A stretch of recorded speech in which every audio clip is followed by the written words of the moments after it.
We begin with Briar Stewart, who's just inside Russia in the city of Rostov-on-Don. Briar, what are the latest details there? Well, Andrew, from this side of the border, it's difficult to get a clear picture of the details, but the signs are ominous, especially given the estimated 190,000 Russian troops camped on the border.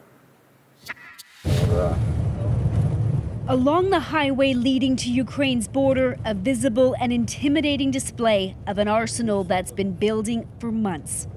A line of trucks carrying soldiers towing artillery that just seem to continue on and on. We're about 20 kilometers now from the Ukrainian border, and we were in this area yesterday, and it's a much different scene today. Not only are there many military convoys, but even equipment parked in fields. Dozens of tanks lined up in rows and appear to just be waiting. This afternoon, President Vladimir Putin summoned his top officials to a theatrical meeting carried on state television. He claimed he hadn't spoken to them about the subject before, but wanted their input on whether to recognize the two breakaway regions of Donetsk and Luhansk as independent. In the last few days, thousands of evacuees have streamed out of there because the Russian-backed separatists told them it was no longer safe to stay. They blamed the Ukrainian army for the escalating violence, which Ukraine denies. Women and children boarded buses to leave as the men are required to stay behind and fight alongside Russia and the separatist militia.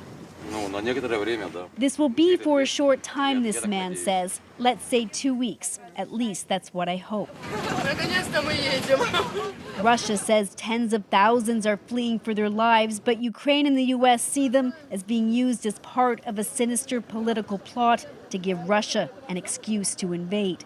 This evening, in a nearly hour-long televised speech, Putin gave an unequivocal sign that all of Ukraine should be aligned with Russia. Ukraine is not just a neighboring country, he said. It's an integral part of our history, culture, and spiritual continuum. After he announced Russia was recognizing Donetsk and Luhansk as independent, he signed a decree with the separatist leaders, but not before he issued this warning. From those who seized and hold power in Kyiv, he said, we demand an immediate cessation of hostilities. Otherwise, he said, Ukraine will be responsible for any more bloodshed. And that is the real fear, that not only a much larger war could erupt in eastern Ukraine, but Russia could move to invade the entire country. Right, because Briar, diplomacy had been such a high hope there. What effect might this have?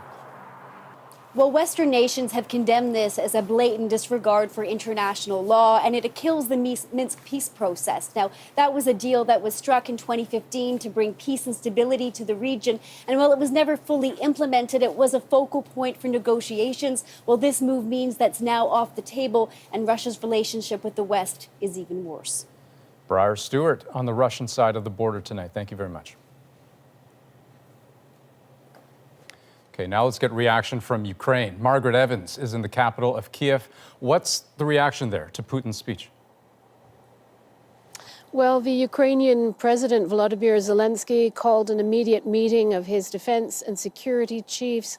He then appeared on national television. He was defiant, he was calm, and he urged people to remain calm. He said, we are on our land, we are not afraid, we don't owe anybody anything, and we're not going to give anything to anyone. That's a clear reference to what Briar was referring to there as comments from the Russian presidents referring to Ukraine as a Russian creation.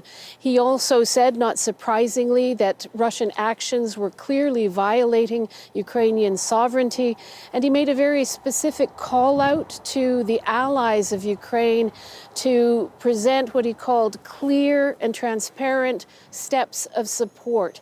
He also spoke with the leaders of the United States, the United Kingdom, with Germany and France, and said he plans to speak also with the president of Turkey. So a lot of diplomatic activity here tonight, obviously, and not a lot of sleep for many, many people. Right, and on that point, Margaret, I mean, that gives us a sense of the official response, but what about from the point of view of people who live there?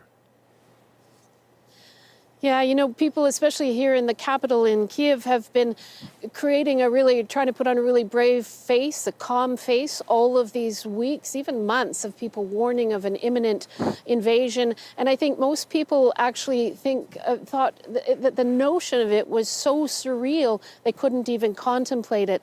I think tonight they might be changing their minds because of this speech from Mr. Putin. And some of the people we've spoken to, even just last week, are saying, we think he is going to invade. We think he might even, these comments about will he go after the capital, they think he might even try that.